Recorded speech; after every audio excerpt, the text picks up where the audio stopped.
Hello and welcome to the Happiness Is podcast with me, your host, Bruce Aitchison from Happiness Is Egg-Shaped. And you guessed it, I'm excited because we're breaking some new ground today. Many moons ago, I got contacted by a guy I kind of knew, probably now be able to call him a mate, who had an idea, and it was something that if I was 25 years younger, I probably would have bitten his hand off. I went to play rugby in America when I was a kid. I was at university and I got the chance to go to the Albany Knickerbockers, and on a plane I went with kit bag under my arm and into the great unknown. Had an absolute blast. This is a bit more formal. This is organised. This is structured. This has a lot of purpose, and it is a great opportunity. I was keen to speak to him about it, and we've met. I've seen presentations, I follow what he's up to on social media, and it looks like things are going very, very well. He was a very good player. I'm lucky that I didn't have to play against him. I have coached against him. He was a big unit, quality player, now coaching as well. I don't know where he finds the time, but I'm delighted that he's found a wee bit to come and speak to me. So without any further ado, please welcome Brendan McGroarty. Hello, sir. Hello, Bruce. How you doing? Yeah, I'm very well, thank you. You were a hard man to tackle. When I saw you carrying ball, I was always pleased that it was somebody else that was having to chop you down. Thank you very much. Appreciate that. You didn't like to be known as a crash ball. You were silky smooth with your skills as well, weren't you? I'm still hanging on for dear life and still trying to play, but yeah. You're some man. I'm pleased. Another year for Glasgow Hawks. You're based in Glasgow? Yes, I moved to Glasgow about 3.5 years ago. So instead of travelling back down to Greenock, my home club, I thought stay at Glasgow. But I didn't imagine I'd play another couple of seasons. But we're about to start season in a couple of weeks, so we'll see how it goes. Nice one. Jealous. Playing's the best. So the reason we're on, you've now set yourself up with a company that's helping young players go off and not just play rugby, but get a very good educational experience and life experience as well. Talk us through the company that you've got. Yeah, I founded Elite Rugby Scholars about 3 years ago. Used to work for Scottish Rugby and thoroughly enjoyed being a DO there. And then they get into the US market with another agency that did all sports. But rugby's obviously been my passion and my background, and I wanted to focus solely on rugby, particularly having seen the growth of rugby across America, not just at college level, but now with MLR, Major League Rugby as well. So I just saw an opportunity to be the rugby guy sort of for the US, and started that 3 years ago. Excellent timing just as we went into the pandemic and everyone got locked inside. So I didn't know where players would come from. There wasn't any rugby tournaments to go to, but did a lot of work online on social media. And yeah, we're now, message to you earlier, we're about to see our second year of players go out to the States as Elite Rugby Scholars.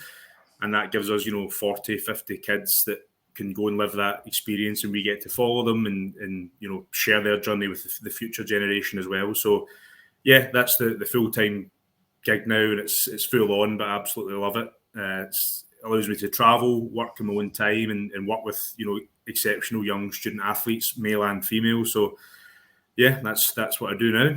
Yeah, it looks awesome, everything I see. Now, you got in touch with me right back at the very beginning and slipped me some of your freshly cut new business cards. And at the time, it was this dream. And, I've never seen anything like it. I don't think there is anything else like it. You're sending rugby players to a country where rugby's not the number one show in town. Are you still raising the profile? Is rugby still something that is fighting to get a decent place in America?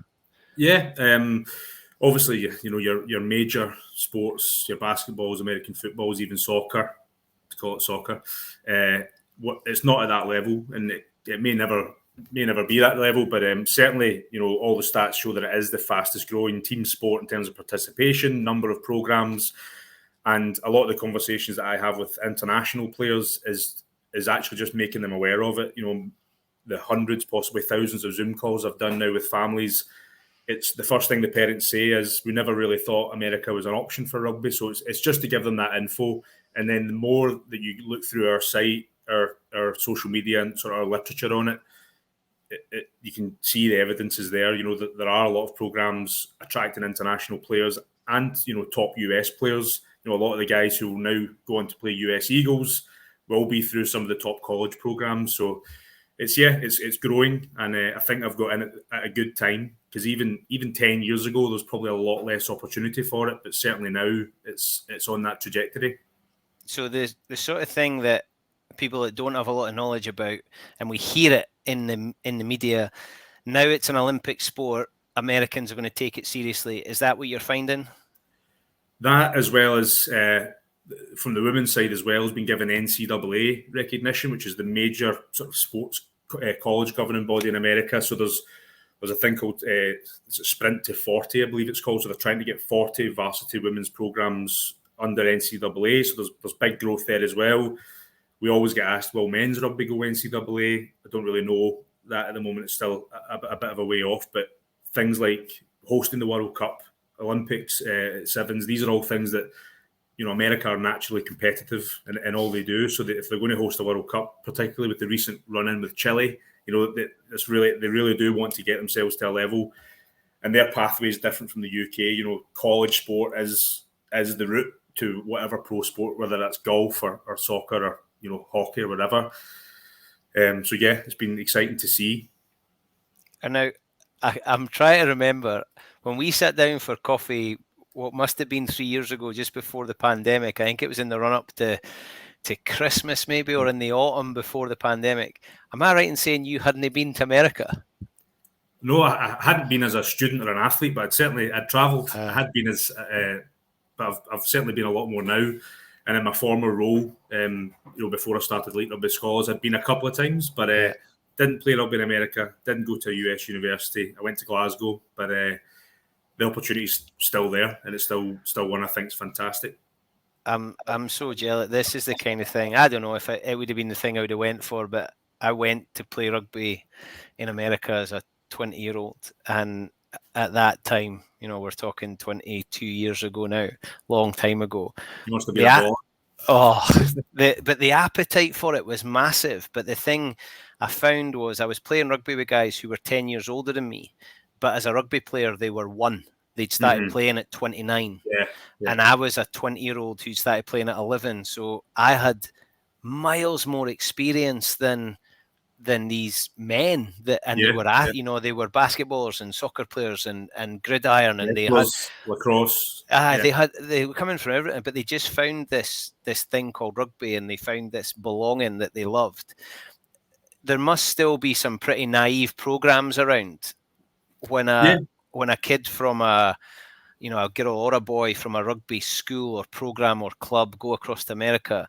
How do you prepare them for that?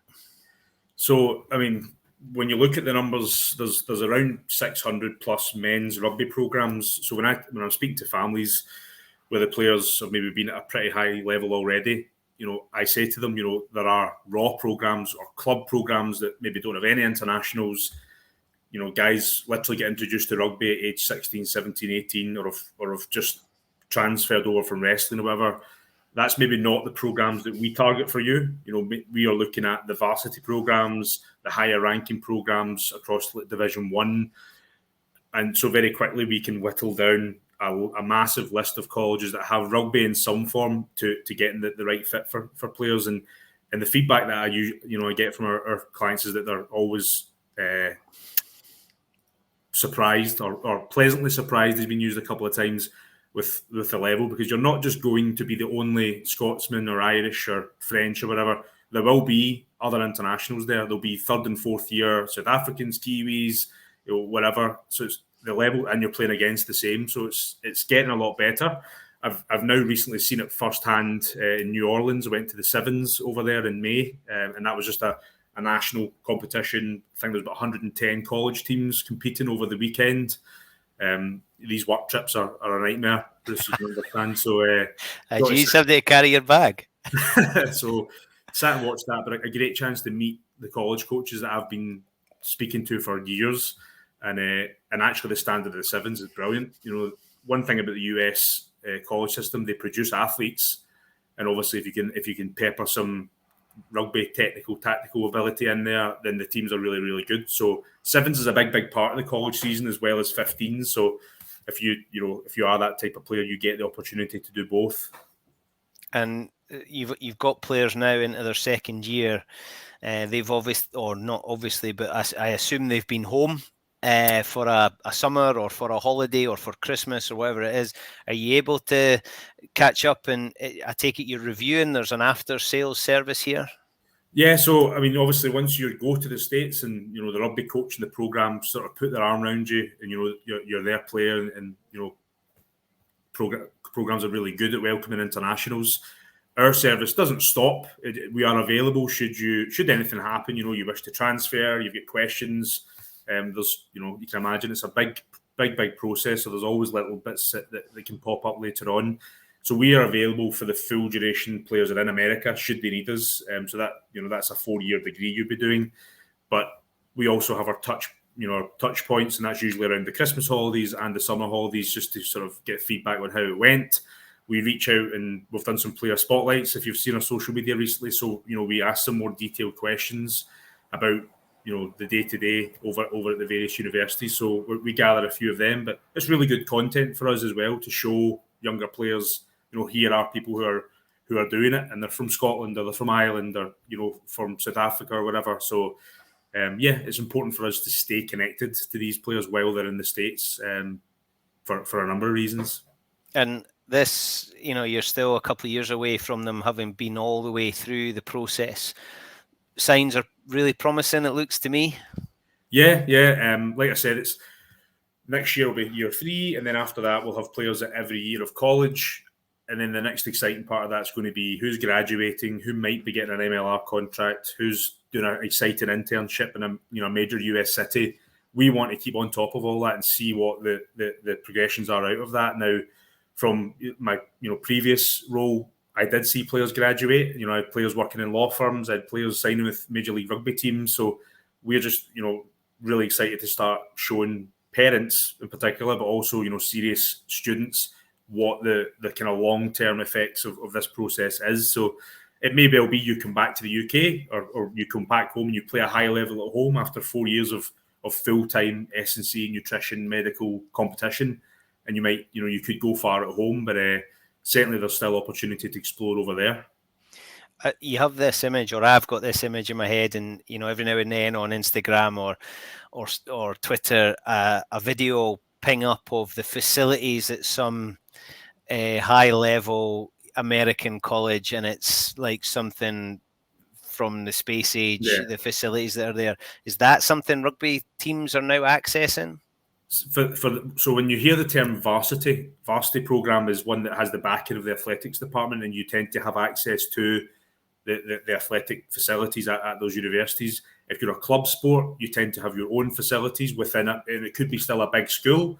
So you still can go to the 100,000-seater American football stadium, but you might not be in their gym. So that's the difference between varsity and club, and that's something that players need to know early, and that we talk about in consultations, and we ascertain what sort of level our players are looking for. We have players who like to chuck a rugby ball about, but really want to be an engineer. So they maybe go a slightly different route from someone who's wants to pursue rugby to the highest level they can, and that's maybe a different route for them. So it's not a one size fits all for sure, but depending on the school you go to, you either have access or you can go to these games or you can train in their facilities as well. So rewinding back, you're beginning this adventure with Elite Rugby Scholars. Did you just start with a map of America and here's all the colleges? I know you'd worked in the industry before. I get that. So there's already knowledge. So I'm being a wee bit flippant, but you literally had a blank map of America. The source, there are rugby players, all over. You're sending kids from all over. You've got kids from Hong Kong and Dubai, and then throughout the British Isles. You're talking about France.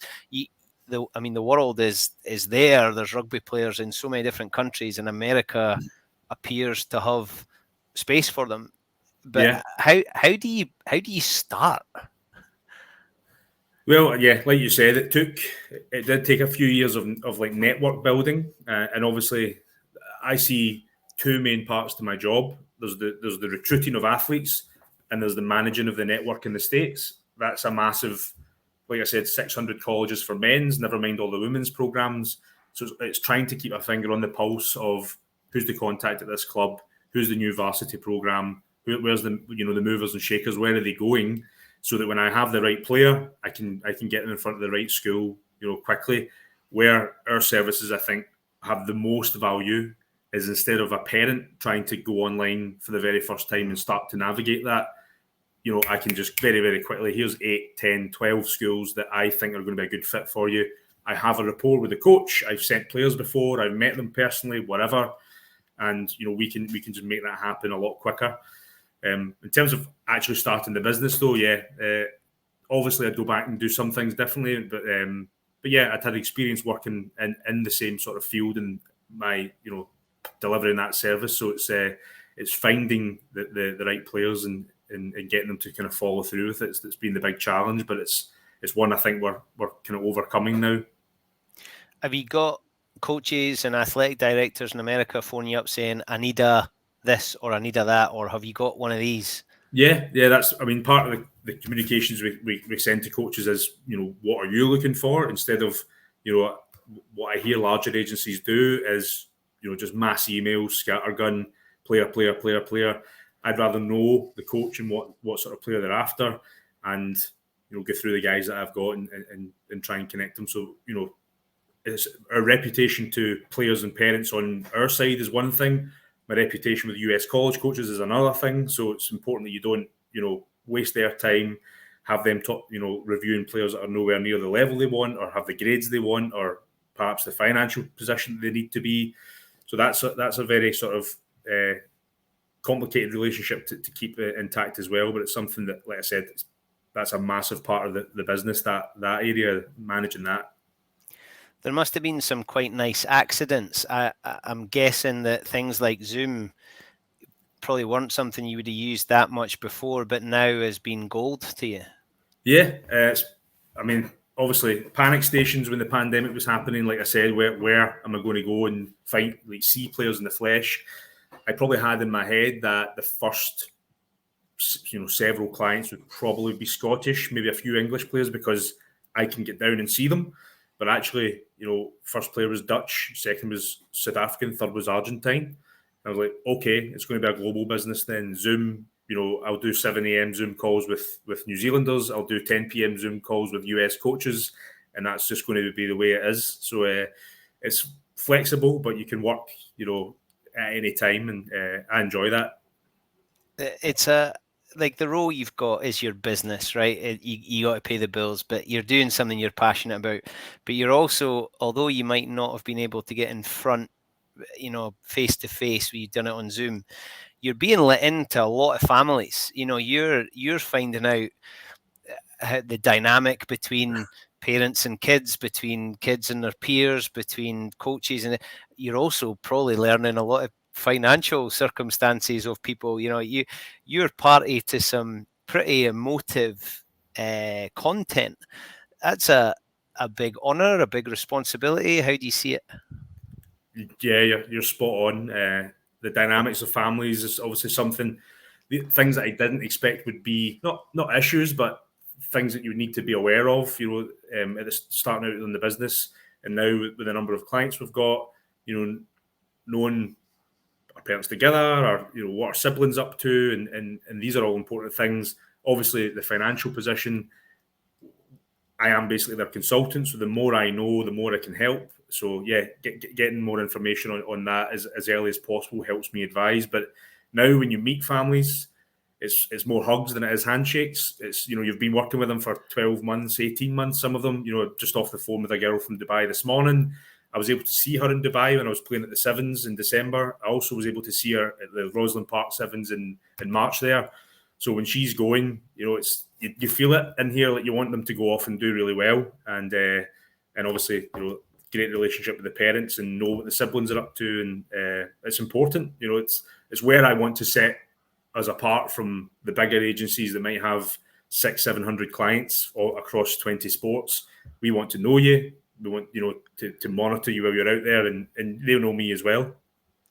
It's a massive privilege, I think. Where did these skills come from? I mean, no disrespect. I know you were a development officer and you're a coach and you're a human, and we've met. You're a personable guy, but we're dealing with some real sensitive stuff here. I take it your skills have improved the more you've done it. They've probably been more refined, but I suppose it's Elite Rugby Scholars is Brendan McGroarty's reputation, so you need to care if you want the business to survive and for me to survive. You need to take a genuine interest in the people you are picking from one country and placing 5,000 miles away or whatever in another country. It's not something you can do, like a robot. There's got to be some heart in it, and that's definitely you jump on our Google reviews and you see some of the testimonials and stuff we've got. Parents are really, really happy that they've used me, and we'll be friends for life out of it.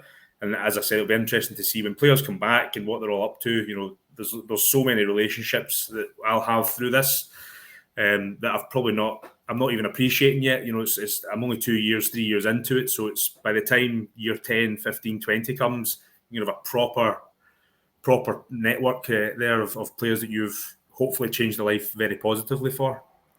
Love it. That's a mic drop moment, my man. That is a mic drop moment. That is class. So I'm a parent. I am a parent, but I'm talking hypothetically here. I'm a parent. I've got my kid is getting through their exams, and they've started to talk to me that they've seen Elite Rugby Scholars on social media. They're interested. But before I jump in here, am I able to speak to a parent that's done it before? Yeah, we have parents and players who have been more than happy to say, yeah, I'll answer any questions. We've got a testimonials page up on the website. There's, like I said, try to gather Google reviews and stuff there to show. Because I get if you've not heard of the process or the landscape or Elite Rugby Scholars, there'll be scepticism in there, and I've probably had to overcome a few parents who have been initially sceptics. So. But like I said, now I think I'm at the point where you just go on our social media, you scroll back, you see the evidence is there. It's different from 2 years ago when there was less kind of tangible evidence there. But we can support any players and their parents who want to speak to someone, give them as much info as they can. We have a brochure you can download as well. It gives a lot of info before, because I know what it's like. You don't just want to pick up the phone to someone right away or jump on a Zoom call. So we try and make that as easy as possible. I think you need to be writing a lot of this down, because I reckon there's an Elite Rugby Scholars book in this in a few years' time. You're going to have your first kid that went on Elite Rugby Scholars, and then their kid goes on Elite Rugby Scholars, and you're going to have 2 kids that got sent and they get married. Oh my! You're going to be invited to that. You're going to there's the stories out of this are these are things I've not anticipated. Like, I saw a photo last year, for example, placed a girl, Imogen from Edinburgh, went to Lindenwood. Ailey from Heinland, from up near Inverness, went to Life. Lindenwood play Life, I think, at Life, so just north of Atlanta, Georgia, in Marietta. And there's the photo of the 2 girls with the salt tire wrapped around the 2 of them. And I was just like, that is it. Like, that's brilliant to see that. And obviously, the way social media works now, every player follows every other player that we're working with, and they all see what each other's up to. This year, there's been some competitions we organised, some divisions, and there's going to be a lot of our players playing against each other, and with on the same team as each other as well. So that again is just really exciting to see. I've got this vision of 5 or 6 years' time, you're hosting an Elite Rugby Scholars get together in Manhattan, and just every 10 minutes the door opens and in comes another. Just get them all together would be reunion class. I was the first. I was his first. But I'm the first that won this competition, and I'm the first that got a contract. Maybe get a team out of it. It would be class. I take them on tour. There you go. Take the rugby. One thing I had thought of was doing like a high school tour to the US, so like advertising 12, 15 spots or whatever for a sevens team to go to the US and run a tournament. But maybe what I could do is a Elite Rugby Scholar FBs. When you're back at home, we'll put a team in somewhere, and that's the tie they've got. So that's the thing. Where I can take it is I've not considered all options yet, but yeah, there could be something there. It's class. I love it. So we've been flashing up as we go along. So we're at, your website is eliterugbyscholars.com. You're on Instagram, Elite Rugby Scholars Limited. And then if anybody needs to, they can get in touch with you, Brendan, at eliterugbyscholars.com for more information. So I've kind of guessed it. Let's give you a shot. Right, here's your crystal ball. Where's Elite Rugby Scholars? Let's give you 2 years. What does Elite Rugby Scholars look like in 2 years' time? So I think it will be hopefully a little bit bigger. Some more players going to the US, more people being aware of it. So we're hopefully managing more men, but more women as well. You know, we maybe get a handful of girls each year. You know, we'd love to ramp that up. And now, like I said, with getting to the point where every year we're going to have Elite Rugby Scholars graduate, seeing proper success stories. You know, where they've went after university, and whether that means, like I said, coming home or getting a great job in the US, an internship or a Major League Rugby contract, and then take it from there. We've actually had quite a few kids who are dual citizens, so we have a few US citizens going back to the US. Do we see some of them playing for the Eagles one day? You know, after a good college program. So it's just trying to see the sort of end result for some of it. It's all just teetering away nicely at the moment, but to see some proper finished touches, that'd be great. Are USA Rugby aware of what you're up to? I'd like to think so. Certainly, looking across like my LinkedIn and stuff, there's some movers and shakers are following what we do, and you know the way I see it, all we're doing is helping improve the standard of rugby at the college level by bringing over more experienced players and helping to spread that out across the colleges. And as new programs start, you know, maybe we'll get players who are fit to help them grow. If top performing programs are looking for that, you know, that 6'5" lock or that, you know, goal kicking 10, and we give them, you know, we're sort of filling a gap there as well. So I think, we'd be nothing but a benefit. If you find any 6'10" locks, I'm pretty sure it'll be a heap of folk biting your hand off. Goal kicking 10, we'll take one of them as well. Added a tight head and you were sold. Brendan, I've absolutely loved speaking to you. It's been class. I think if anybody's interested, they can get loads more information on your website and follow you on social media, because there is loads of good stuff going there. Now, I didn't tell you this, but at the end of these pods, I ask people to finish a sentence, and I'm interested to see where you go with this. So, Brendan, for you, happiness is? American rugby. Nice. Okay, I'll take that. Right, and if you'd like to take me to America to experience that happiness, I am available. Well, let's talk. We have an East Coast tour coming up soon, so let's talk. Right, we're in. Brendan, awesome to see you. Thanks very much. I've absolutely loved it, and I think what we'll do is we'll get you back with some of your players, or we'll come back and find out how progress is going. That'd be awesome. Yeah, up for that. Good man. Great to see you. Cheers. Thanks again. Love that. And who knew? Dutch players going to play college rugby in America. Great opportunity. If only I was 25 years younger.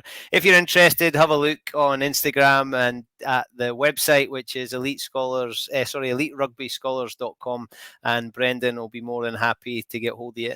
I hope you've enjoyed it. If you have, you can get us on Apple, Acast and Spotify. You can watch on Facebook and YouTube. Leave a comment, leave a review, tell your friends. It's always nice to spread the happiness.